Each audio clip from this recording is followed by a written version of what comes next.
Welcome to my channel. मोट के आगोश में लिपटी प्यार की दर्द से भरी दास्तान। तो चलिए शुरू करते ही। मेरा नाम रहमान है और मैं उत्तर प्रदेश का रहने वाला हूँ। आज मैं आपको मेरे मित्र के साथ घटी एक सच्ची घटना पेश करने जा रहा हूँ। मेरे मित्र का नाम वसीम है और हम बचपन से ही बहुत अच्छे दोस्त हैं और हमारी हर एक बात एक दूसरे से शेयर करते हैं।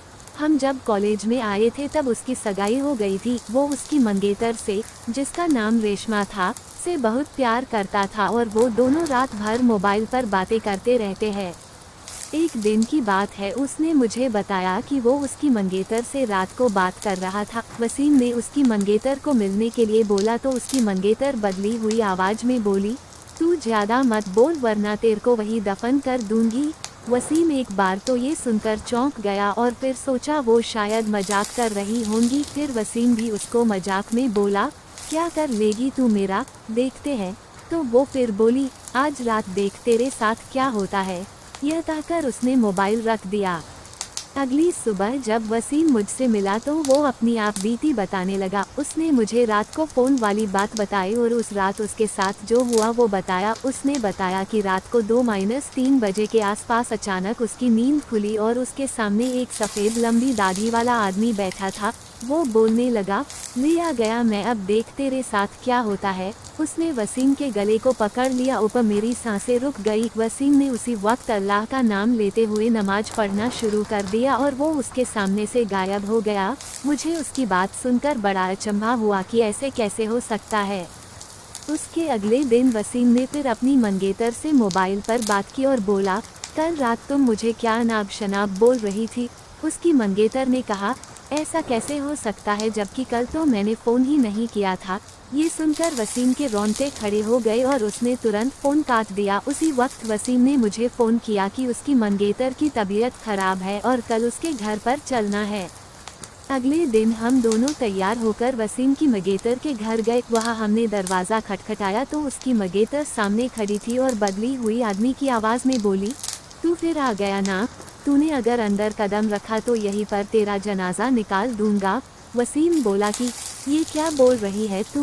वसीम आगे था और जैसे ही उसने घर में कदम रखा उसकी मंगेतर ने दीवार पर टंगी तस्वीर उतारकर वसीम के सर पर दे मारी। उसके सर से खून बहने लग गया। वसीम के ससुर और सालों ने उसकी मंगेतर को पकड़कर बिठाया। फिर उसके सालों ने वसीम के सर पर पट्टी बांधी। रेशमा के दादाजी ने बताया कि रेशमा को जिन का साया लग गया है।